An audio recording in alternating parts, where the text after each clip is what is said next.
So let's talk about it. Why not? 2021 class is interesting. It's an interesting class. And we talk about a good class, a bad class. Forget that there's a lot of interesting profiles in here. Like, a lot of narratives, a lot of hobby horses. We like to get on ride because we don't ride actual horses. We ride hobby horses. It's a joke from my podcast, which I don't think translates here because you've probably never heard it. But yeah. And I kind of love it.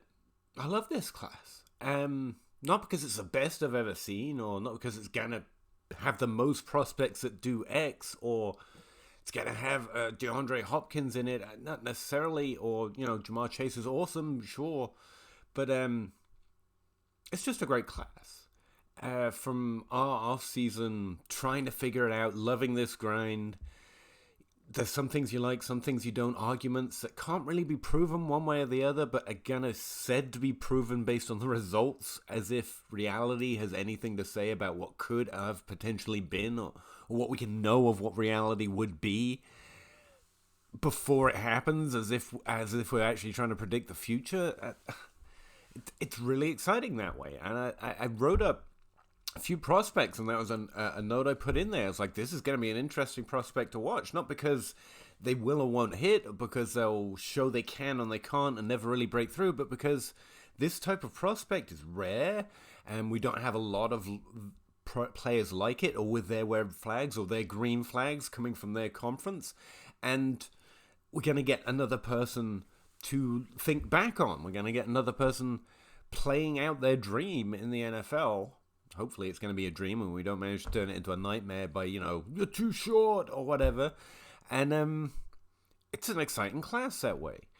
I spend so much time thinking about fantasy and fantasy points and not really NFL, like who's good and who's bad, that I forget my own note on some of those profiles. This class is fascinating. They're honest to God, interesting arguments all across the board. I personally have literally been owned online by pretty much everyone I grew up, or at least in my adult life playing fantasy football, listening to on a podcast online, because I had just whole different opinions on things that we can argue are facts or true or not, but at some decent point there comes interpretation, opinion, and then no matter what actually happens, that's just one result.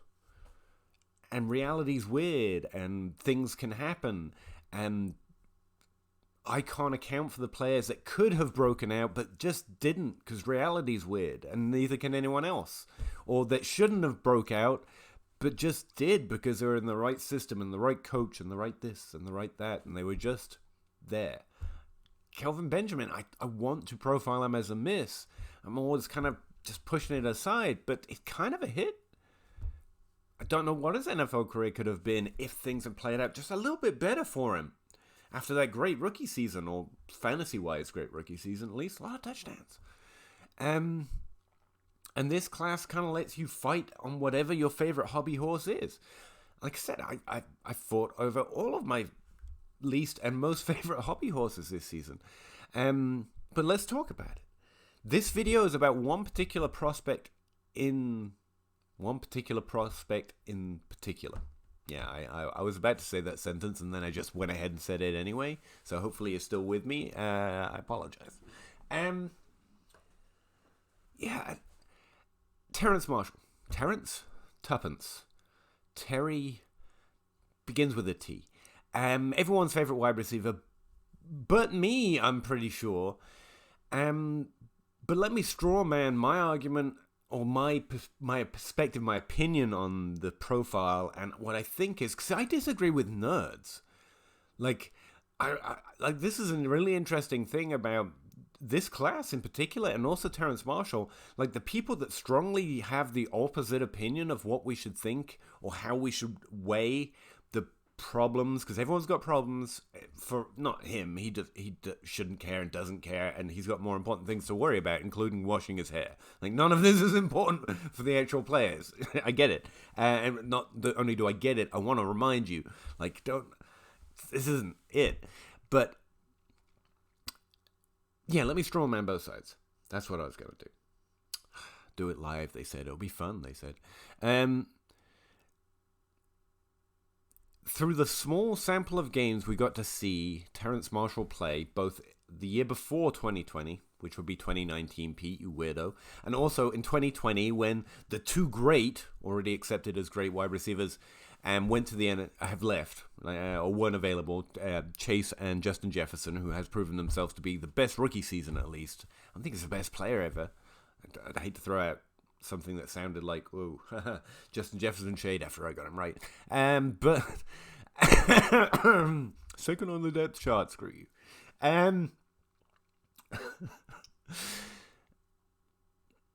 In those games, in that small sample, he was doing well. That's basically a straw man version of the argument. He got injured in 2019, but he was, he looked like through those small sample of games, like he was going to be up there with Chase and Justin Jefferson. And in 2020, before he opted out, which was a perfectly reasonable, acceptable decision and probably what he should have done, he was in the best decision to know. That's the one he made, so I applaud him for making the best decision, because he knows. And that's in no way the problem. But through those 7 games on pace, I think people have actually broken down the games, and there's actually like one good game and a few mediocre. But ignoring all that, say that all the 7 games were just Justin Jefferson-like, right? I just hand that over. Let's straw man this out. Straw and strong man, steel man at the same time. It looked like he was going to do what you would expect a player who is NFL quality, top 3 prospect in this year's draft class, would do, and then he had to cut it short because of COVID, which is perfectly fine. We all accept that. If you don't, you should, frankly. My straw man version, he didn't do it. It might have looked like he was going to do it, but he didn't actually do it. And every time we've ever made that argument about any player, it hasn't worked out in the NFL. Like, it's not like it doesn't make logical sense to me. I get it. Chase, Jefferson, COVID pandemic. Great. But it's not always COVID pandemic. Sometimes it's injuries. Sometimes it's off-field concerns or a suspension or whatever. Whenever we've made that argument, and we make it a lot, I have this conversation in large and small and big parts. Sometimes they're small prospects. Sometimes they're big prospects, as in ADP and rankings and how much people like them. It's never actually worked. And I can't find, because I know some analytics, they use a teammate adjustment. Some of my best friends like teammate score, okay? I have some good friends, therefore I can't be a teammate scoreist. But, that's meant to be a joke. It's never actually worked out. The last time someone tried to prove it to me was Michael Pittman. Whatever Pittman, Indianapolis wide receiver now, and I'm rooting for all these players, but like you can't say Pittman is Calvin Johnson now, and that's why his numbers didn't look as good. For a start, his numbers looked fine. He had a fine profile, and I didn't think that was exceptional, and that's why I was a little lower than most players in his class. Not like he didn't do well in college. I'm not breaking down his profile right now, but he did fine, and so far in the NFL, he's done bubkiss, which doesn't mean he's bad, but it's not proof teammate score works. You know what I mean? It's not an example of how we can rely on the very good, very strong, very big brain logic that Justin Jefferson and Jamar Chase made a difference. Straw man each side, those are the cases. And honestly, again, there's opinion in there. They're saying this makes logical sense, and I'm saying not that it's us versus them, but straw manning it out. Or me versus the world, which I like to think it is. It's just they say this makes logical sense, and me having made lots of mistakes for things that made logical sense, and then just never bore out, never proved to be real or true in the actual world. It makes sense to me that schedule matters in the NFL. We can't prove it does. It makes sense to me that, measuring the size of a horse's different ventricles does not provide a significant edge on finding a Grand National winner. But it did. It literally did. And then we find out why afterwards. That's where we get the narratives that we stick to from. Not we make the narrative and therefore find the calculation. Like, it has to happen before you say it happens. It's all I'm saying. And I think they recognize what I'm saying. they, the royal they, I guess, the ethereal they. No, what I mean by that, it's like, yeah, but what are you going to do? We have this sample size of games, and in these games he was good. All right, so take it a bit broader, and I say every player we know to have played with multiple NFL level, like serious NFL level talents, have also broke out with those players. So what about those other years where he was doing like less than DeMarcus Lodge when he was playing with AJ Brown and DK Metcalf, who were on and off the team because of injuries? Like, why wasn't he at least reasonable compared to a wide receiver 3 on his team? Well, you can't expect that from every player, and I honestly believe that. Like, Elijah Moore had 9% receiving yards his first year, I think, with AJ Brown, DK Metcalf on the team. That's reasonable. Terrence Marshall doesn't look like that, but I get it. I mean, you can't break out every year, and you like Devontae Smith, and I do. In his last 2 years, compared to other players playing at those ages, he's above average. But that's not typically where I find players with that logic. It's usually Calvin Ridley, who didn't start till age 20. It's usually AJ Green, who didn't start playing till 20. Not he had multiple years where he didn't do anything and then blew up. Although it can kind of happen. That's not the prototypical age relative model, which I typically employ in my interpretation of prospects. And which, again, that sounded fancy, I guess, but the graphs I post, that's all it is. It's describing that. Like, above or below the line, an adjustment based on the average of what players do that year. That's it. And that's my typical core of whether a player did well or badly. That's it. So, and I'm making allowances for that. So why not if Terrence Marshall had played another couple of years? Get it.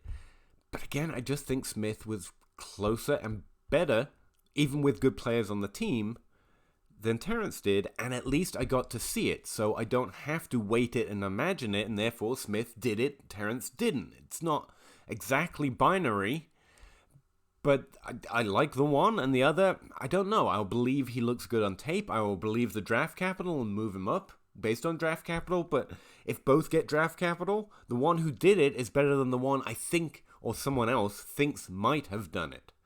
And that's how I weight it. And I don't think this is like stupid. I just think we take different sides on when we get to the opinion of how to view these profiles. And I rely or as heavily on it's never happened before. But it's going to happen eventually. Presumably, everything will happen eventually, and maybe Terrence Marshall is the one. Maybe he's Neo, and therefore I don't blindly ignore him. He's not undraftable. There's a place for him in the first round even right now.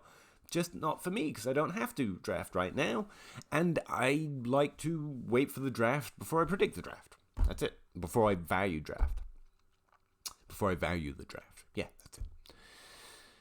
So, why am I talking about these players? This is not a video about these players, by the way.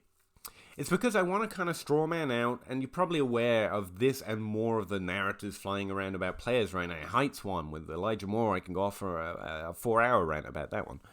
I have. But, BMI, geez, let's do that one. And I really should write that one up because people are like, I hear you've done research. I'm like, yeah, but it's not something I can send you to. So I should write it up, and I'm going to. But there's a strange mirroring. One of the interesting things to me, and almost every class, we're always playing the who's the next player X. And that's a ridiculous and redundant statement. There is no next John Brown. There is no next Mr. Robinson from yesterday's class any more than there is the next you, right? All these people are different. All of us are different. I mean, until they invent cloning, there is no next blah. That's reductive and not helpful. I find generally, and I enjoy mocking, but in every class there's kind of a mirroring, at least, or you might call it arbitrage opportunities, I guess, if you wanted to put a fancy word on it. And in this year's class, I just keep getting out of the blue, without even looking for them, these, hey, that's this guy but cheaper. Like I enjoy and I recognize the value of what people are seeing in Terrence Marshall. I get it. That makes sense. I get it. But I just don't want to value him over Smith or Elijah Moore or Jamar Chase or Rashad Bateman, who did it and did it better. by the way, even in those 7 games, I streamlined it a little bit, but in those 7 games, he was on pace for a slightly below average season for his age. Like, that's another reason, but we don't need to get detailed on it. Based on yards per team pass attempt, I don't look at all the numbers that everyone else looks at, but based on the ones I find useful, he was on pace for a below average season. But it's not that. I'm accepting that it's possible, and I'm looking for it. I found it in a few other players, because there's value in that reasonable, that reality doesn't always work out that way. So I want to talk to you about a prospect in this draft class I'm really interested in, and there's a few that we could use, but there's a few players that I still have left on my list of players to actually do videos on that I haven't got to, that I don't want to leave this pre-draft time period without having spoken about. And I'm beginning to see that YouTube, no matter how much I put them in playlists, the videos are kind of disposable. I put a video out, and then in 2 weeks, I need to make another one. Doing profile videos almost doesn't work, because no one's going to find my Seth Williams 2 videos because they're too old. It's not like an article you can link back to as easily, I guess. But I'm stubborn and old, so I'm going to keep going, I guess. So that's why this video is a lot more including background, because I can't guarantee that you've ever heard me speak on the issue before, so I've got to include it in this one. Definitely not getting it under 20 minutes, but there you go. So I find a mirroring to the very reasonable logical argument behind why Terrence Marshall may actually be good, statistically, even though he isn't, in other players. And so what I'm looking for is a later breakout player who excelled above average, which Terrence Marshall wasn't doing, in a significant way. So he has a bad breakout age, but when you look at his actual production, there's this huge blow up at the end, and I'm looking for it where I don't have to draft them over Chase or Bain. Like, that's too high. For me, that's too high for an imaginary number that may have happened. It's too high to bet on what could have been, to bet on what could be based on what could have been. Like, I'd rather bet on what could be based on what actually happened. That's just me, and I get it, and it's and not one's not better than the other, but that's where I'm at. That's how I weight it. So, who's this video about? Jaelon Darden. Yeah, it probably won't be a new name to you. I'm way too late to the game. I'm fine with that. Something I used to say, and I'm going to say more, I guess, now, is I don't really want to be first. I don't have to know them before their mothers knew them, or be on team that player before their moms were on that team player. I don't know, whatever that sentence was meant to be. I need to know it just before it happens. As late as possible is actually as good as possible, because then I don't have to worry about it until it's right at the time to get them, and then I get them, and it's easy. It's nice. So I don't mind not being, I'm definitely not going to be first on any players. I just want to be there in time. And I think we're getting it in time here, even though hopefully you've heard of Jaelon Darden's name before. And I find a mirroring to some of the arguments used to prop up, I think, slightly underproductive players very high up in this ADP already. And unless the draft goes bizarrely differently than we imagine, they're going to be a lot higher than Jaelon Darden. But if I take the value of the arguments, because there is significant value there, it makes sense, it is logical, that reality doesn't work out and you don't get everything going in your favor, and sometimes you only get to play for 7 games in a year of a global pandemic, and tough, you've got to make a call based on what you've got. And I'm saying I do, I just don't per game or truncate it, and they're like, well, we do. And I'm like, actually, it's fine. It's just not what I'm going to do. So Jaelon Darden, similar problems on his profile. Why do I like him more? And it's not just because I can get him in the 3rd round or 4th round right now, probably in rookie drafts, if rookie drafts were running today. But that's part of it, because there's value to the argument, and I see it as a bigger risk, so I want to spend less on it. Risk versus reward kind of an argument. But it's also because I actually think he was more impressive, even when you consider playing at a lesser conference, and there's some better historical examples we can pull up to suggest that might be the guy that has a bigger value swing early, even though he's probably got a higher bust rate. Actually, I think he is left as a bust, right? I've got to get off Terrence Marshall. Just got too many negative things to say. So that's this video. Let's talk about it. Let's talk about Jaelon Darden. Why he's good, or at least why he proved he may well be very good, and what kind of player I'm comparing him to, because there are actually historical examples of this being relevant fantasy specifically. Again, it's a mirroring, but not an exact mirroring, because if it was an exact mirroring, I'd still be out. So, let's go.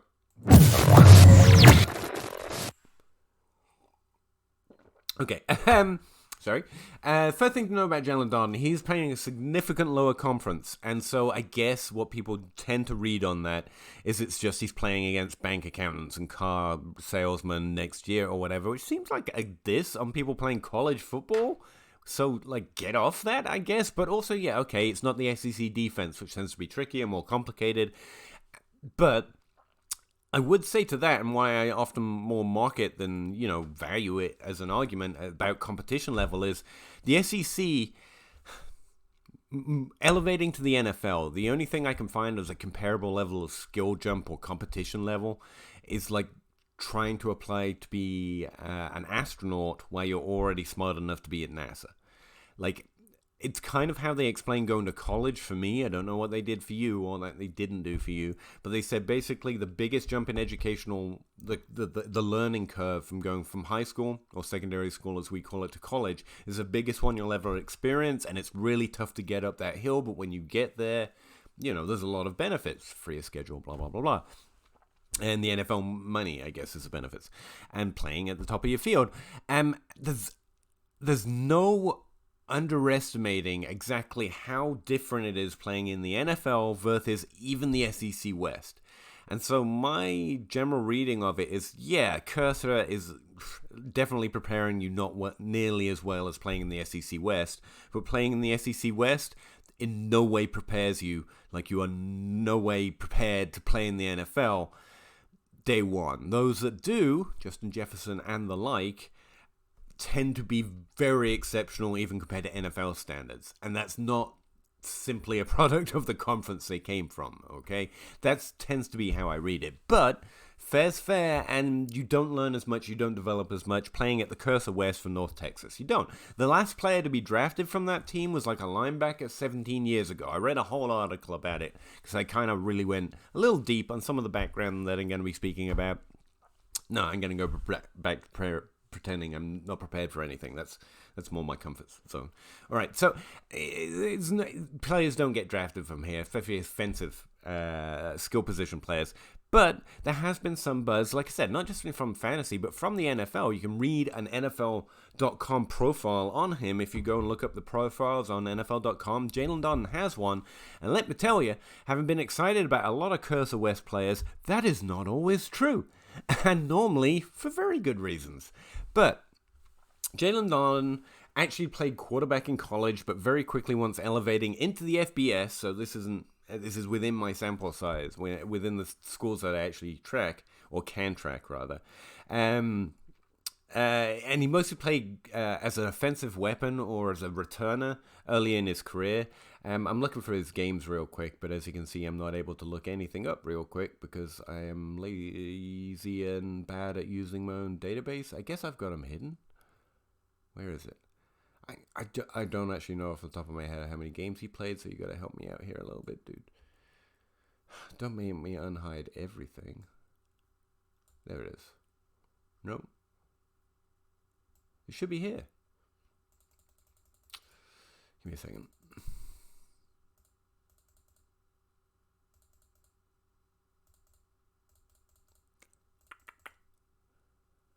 Okay, Excel, you just... Alright. Want to play it like that? Yeah, you didn't see that coming, did you? It's fucking Excel, man. Jaelon Darden.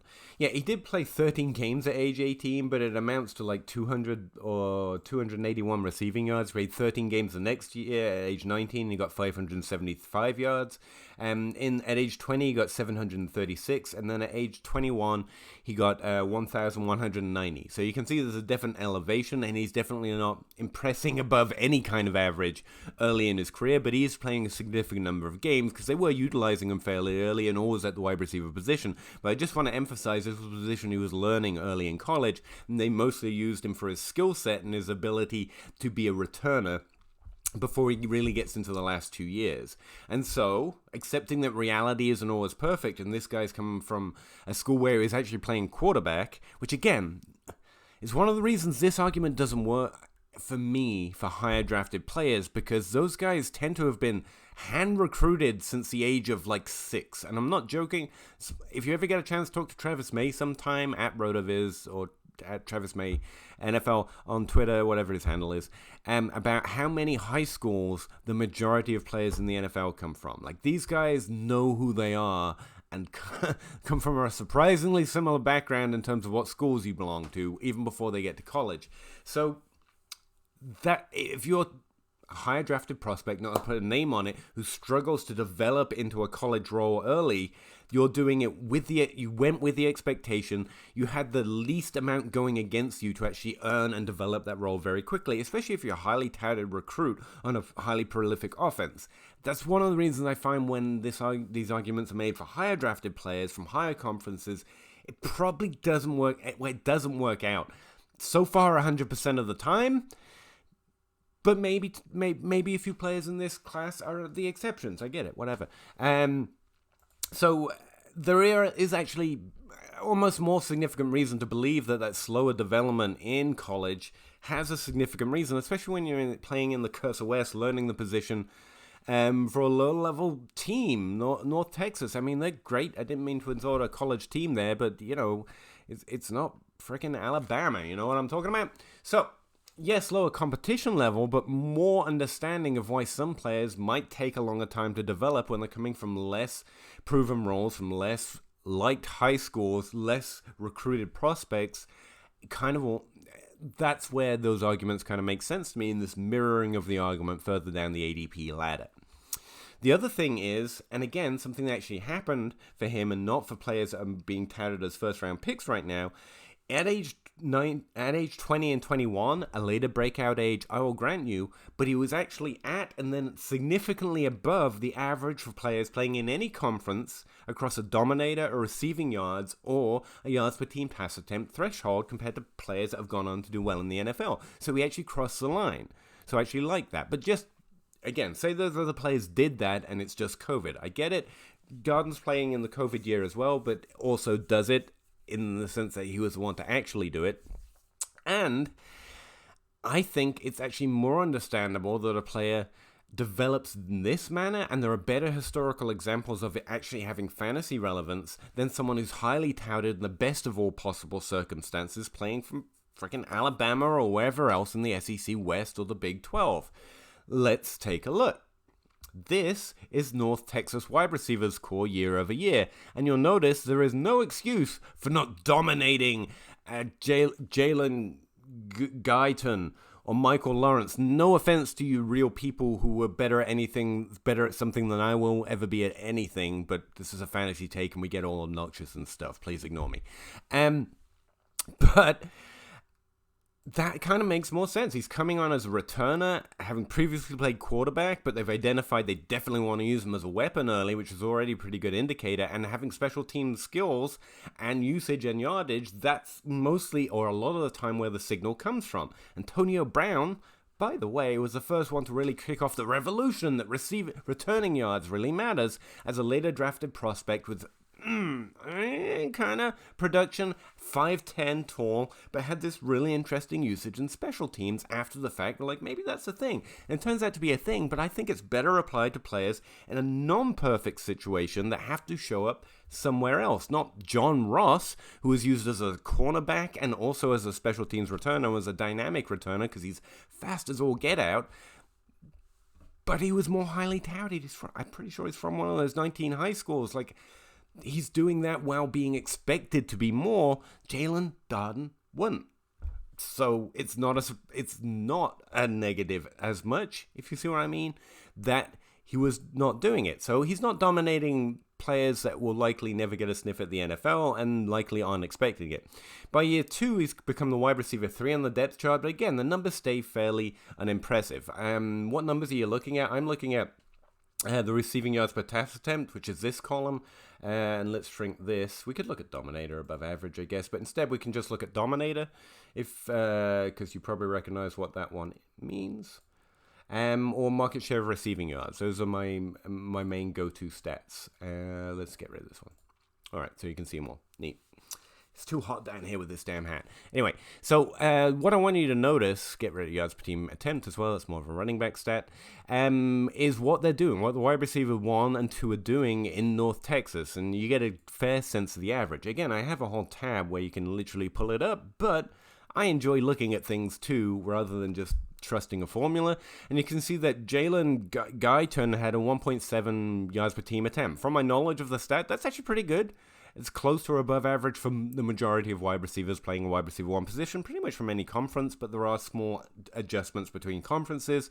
But it's fine. He was doing a pretty good job for his conference. Michael Lawrence getting less volume, which kind of shows out in this stat, but being fairly good on smaller volume. And you can see the volume roughly through the percentage of receiving yards. And also see that Guyton was the wide receiver 1 points per game, primarily through touchdowns. You're just getting a sense of where points are coming from or how players are playing on this team. 2017, Darden's on the field. But he's playing those like the wide receiver 5, and those are his stats. He's mostly playing that return position. He develops into more of a receiver in the second year where he becomes a wide receiver 3. And you can see that 1.14 as a wide receiver 3 is actually below what Ricky Busey Jr. was doing. So why is this guy good? But remember, he's also playing a lot of running. He's also playing a lot of special teams. He's playing a lot of returner. It's not necessarily something we know about Busey. But these aren't the years where I'm saying he actually shows out. That's just another player at North Texas doing a good job, being better at something that I will be at anything. Good for him. 14% of receptions, 14% of yards. Weird mirroring. That was 14% of touchdowns. You can also see that Busey, again, as a wide receiver 1 that year, is heavily reliant on touchdowns, again, with 40% of the team's touchdowns. Seems to be a feature of the wide receiver 1. It's a guy that's getting presumably a lot of red zone work, or is a dynamic playmaker that can score a lot of touchdowns. Not that that's true every year, but in those 2 years, sure.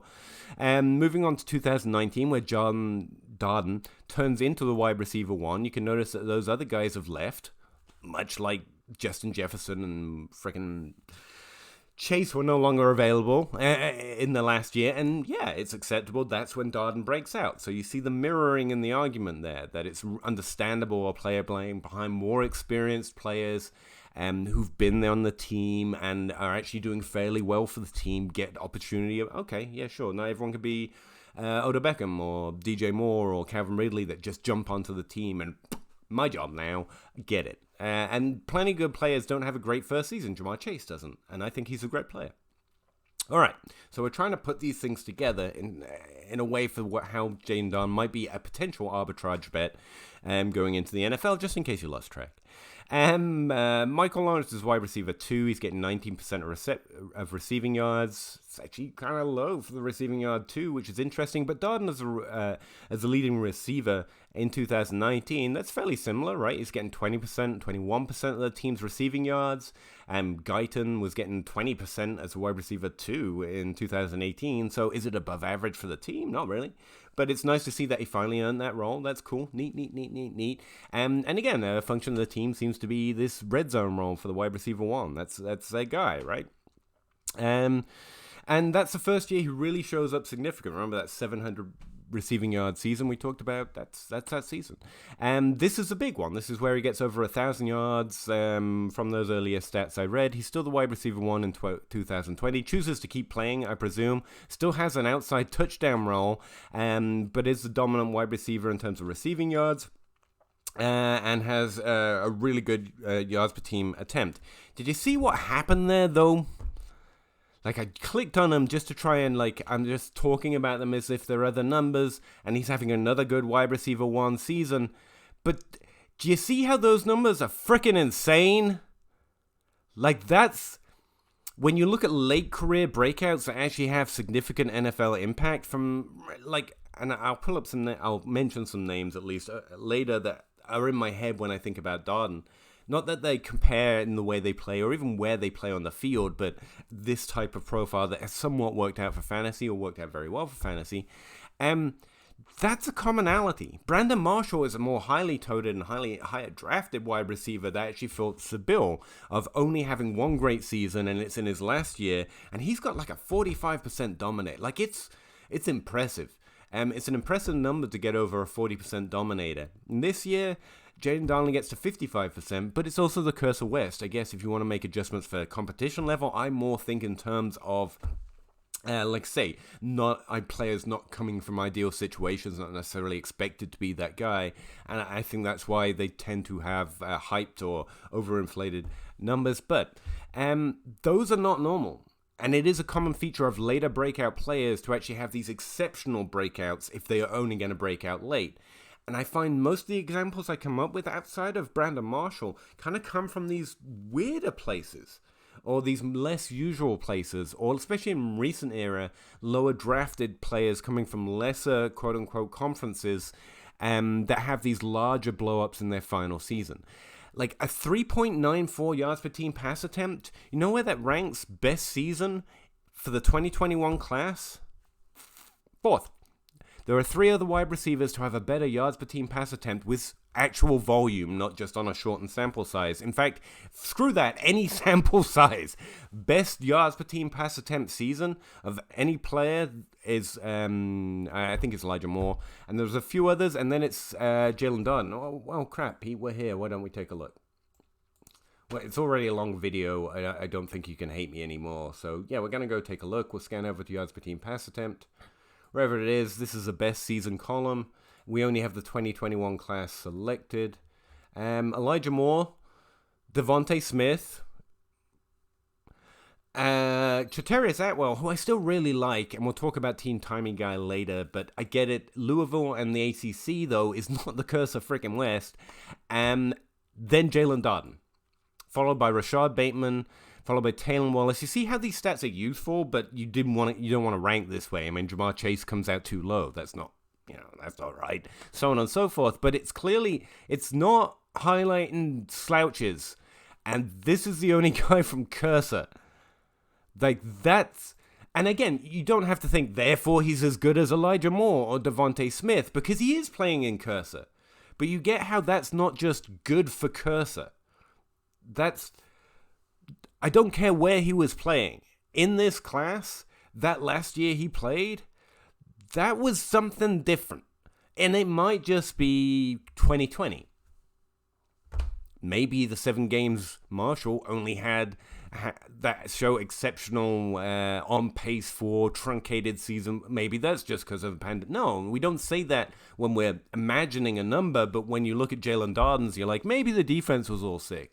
Like, I mean, if we're going to compare apples to apples, it's 2020 for everyone, man. And that is what happened. And yeah, I can adjust it down. Yeah, he's definitely not Bateman. He's definitely even not Atwell coming from the ACC, but Atwell's a tiny guy. Definitely not Smith or Elijah Moore or Taylor Morris. But how far do you want to go? Because this is a guy who actually had a late career breakout from a lower conference, but that breakout, across any stat you want to look at, is definitely above his age averages. It actually puts him on par with hits. And that's actually what raises his average up to 1.8, which is significantly below the average in the same way his breakout age is below average. But if we're breaking into context and using these narratives that have value of reality doesn't work out sometimes, there's a global pandemic, there are better players around you, or you're learning the position with more experienced players ahead of you. In the case of Jaelon Darden, I agree there's value in that, so why wouldn't I be more interested in applying that to a guy who's got stats to compare to the best in this class, adjust them down a little bit if you insist for that conference, although I would say, if you check out the stat tab, you'll find that the Cursor West compared, well, let's do it. I'm always saying you can go do these things, so why don't I show you how you can do it? Wide receivers, Cursor West, and SEC West. The best yards per team pass attempt average since 2010 in the SEC West is Alabama, unsurprisingly, at 2.76. The best team in yards per team pass attempt in the Cursor West is 2.39. That's almost like players from the SEC West tend to have higher stats than players from the Cursor West. Weird, right?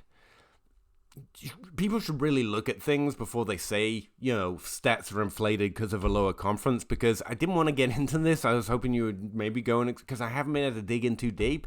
I actually find the complete opposite.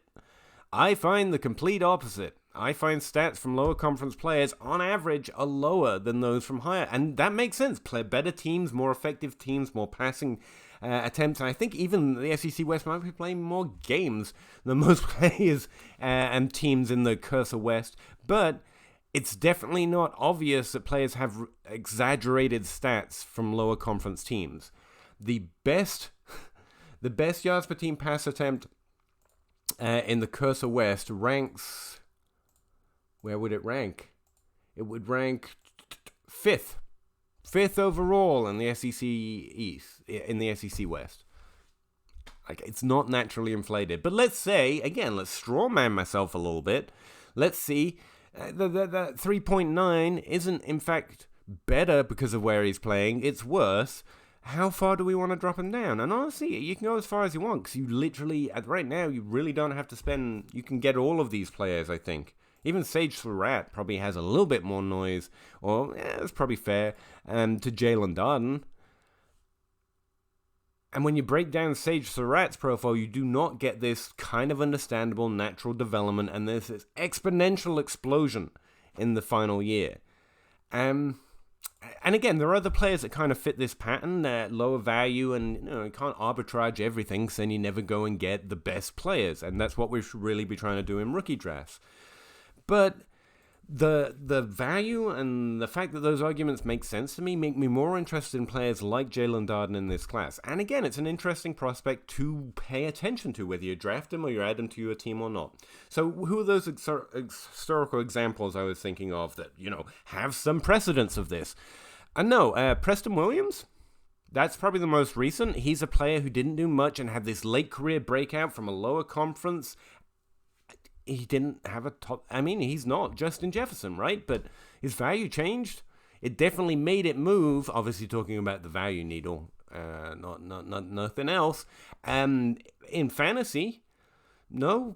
Anyone remember Malcolm Mitchell? I was really excited about Malcolm Mitchell for a similar reason. And there's a reason I'm looking for the Jaelon Dardens in this class, because I've been kind of seeking them out over the last few years, and it's because I found the value of these arguments for per game and adjusting for natural situation and understanding what conferences typically produce, because the adjustments are not just they're inflated because they're in lower not always, sometimes yes, but it's more complicated than that, and I don't have a formula, but just by looking and getting familiarity, even just right now, looking what players have typically done on a team and then what this player does, that stands out. That's not because of the Cursor. That's not because he was playing for the Cursor West. It's just not. It's not what players do there. So, yeah, Malcolm Mitchell, I thought he was really showing it, but he really just could not get over, and he did have an injury red flag even as a prospect. Another player I really liked, and doing it right now, actually, and perhaps going at a value in draft, so I'll throw that name out, Jacoby Myers. That's two players from the Patriots. I get it. Small slot guys. Yeah, but I'm looking for points. I'm not looking for style points. I'm sorry. And you can get a lot of points from slot guys. In fact, the highest of possible seasons from guys that play the slot. But again, I'm not here to argue that particular hobby horse that people like to wrongfully disagree on me on about the upside of potential slot receivers, as if, there's one designation for that type of receiver. But those are three names that jump right to my head. And how many do I need for third-round picks or fourth-round picks, potentially, based on what the draft's going to happen, that have actually happened versus first-round picks that didn't actually do it, but let's say they did it, but none of them have broken out? how many examples do I need to say that this is a decent value arbitrage play compared to 0 examples for spending your first round pick on a guy? I think I've done it. I think 3 covers it. I think 3 is pretty good, actually. But there are actually more. I'm actually trying to struggle to remember some of them. Darnell Mooney doesn't fit that description. I liked him for his overall profile, if I remember right. Not this late breakout nature. He actually had a really decent average compared to most of the players we're talking about here. All those other 3 names they really just showed up in that last season, significantly above average in the stats that we tend to like to look at. Darnell Mooney had more of a nice progression, but he did really show out mostly at age 20, but his breakout age would have been fine. He doesn't fit this profile well at all. And again, notice all of them aren't the studs that you want. They aren't Jeffersons, they aren't Julios. I get it. But in the same way that some of those players, like John Ross, he may have been great in the NFL. I honestly can't say he was a bust. I honestly can't say Kelvin Benjamin was a bust. And he didn't need a per game. He was just a late breakout player. But it was definitely over 40% dominator, by the way. It's why one of the reasons I use it as a threshold, not the potential 33% dominator Terrence Marshall was on pace for. Pretty sure it was around there, 35 on pace. But where was I? Oh, yeah. And again, much more expensive draft picks. And I just think they're interesting. If I can accept that I can't prove all of those guys couldn't have broken out and their career and reality just got in the way, both in college or in the NFL, then can we not accept that Malcolm Mitchell, if he had stayed healthy, could have played that slot role that's been so valuable for us for so long, or Jacoby Myers might still, or that Preston Williams, who outplayed Devontae Parker and may have been what motivated Parker to get good again, I guess. And that shows their NFL level. And go back to what I said at the start, one of the reasons I wanted to underline that, the jump from the SEC to the NFL is astronomical. I think we all pretty much accept that. Even the SEC to the NFL is astronomical. So if you're doing it from these lower conferences and just breaking out late because, veteran deference, which is a thing in all conferences, and one of the reasons the late breakout thing for higher profile players sometimes doesn't work. I don't necessarily think it applies to Marshall or Waddle or anyone else, but it is a thing I've seen evidence for, or found evidence for. You just gradually work your way into, that's a typical arc of a career. You gradually increase your role on a team. That's pretty much what all players do, sans injuries at least. So there's a veteran difference. And they're playing in these low conferences, and they're taking that large leap that's even a little further away than lots of these higher drafted players that don't work out. And, they're not Julios, but isn't the fact that they made a mark, they made the value needle obviously move a little bit, that they went up against NFL competition and balled, even a little bit? Doesn't that suggest that they were better than their end result were? And even if not, all of them were worth more at some point during that season than they were not worth anything to start that season off with. And I just think that's more interesting. That's a more interesting range of players to chase the very logical and accurate reasonings behind those high drafted players. Because one, it's actually happened a few times, and it might not be Darden, but I think he's a really interesting example of it in this year's class, with some noise and potential draft capital instead of being an undrafted free agent, which does speed up the career arc a little bit. The other thing to note is 6'8", 175 pounds, so he could kind of be pushed onto team tiny guy, but he's also got I think that accounts for a 27 BMI, so he's a tiny guy who's not a BMI quote unquote outlier. I'm pretty sure. Just checking that. No, he's got a 26.646, and now that Stephon Diggs has happened, I think most people can be it's all right. But not quite over that 27 threshold, and he is 175 pounds and 6'8", and that's not even, 5'8", and that's not even Antonio Brown's size. I get it, but it's a little better than Tutu Atwell. My sweet Tutu Atwell. We'll talk about him another time, I'm sure. And I just mean, if we're going to chase these things that haven't happened, how about where there is some signal that players from lower conferences, that kind of noise around them, there's later breakout profiles, have made noise in the NFL. That's more intriguing to me because it's a better value proposition with less reward, but there is reward there. And honestly, the reward of finding a lower drafted player that does anything is actually exponentially better than me, because that's secretly why I play fantasy. Like, it's my favorite thing. The underdog story. These guys haven't been hand selected and not given. You freaking earn it to be Terrence Marshall. Don't get me wrong. But I mean, it's a lot easier to become the wide receiver one with potential draft capital buzz around you through the career he's taken a little bit. Just because you end up in North Texas, you weren't quite standing out as early. I mean, Darden started his life as a quarterback in terms of this football journey, and Terrence Marshall has always been highlighted. I like to say that when you get to the NFL, you're talking about a situation where everyone has been the guy, the star that the town knows about. Your entire life, that's been you, and now you're in a league where everyone was that guy in their hometown. Everyone, even the worst player. Even go watch Cole Beasley dunk, kind of a statement. You know, they're all those guys.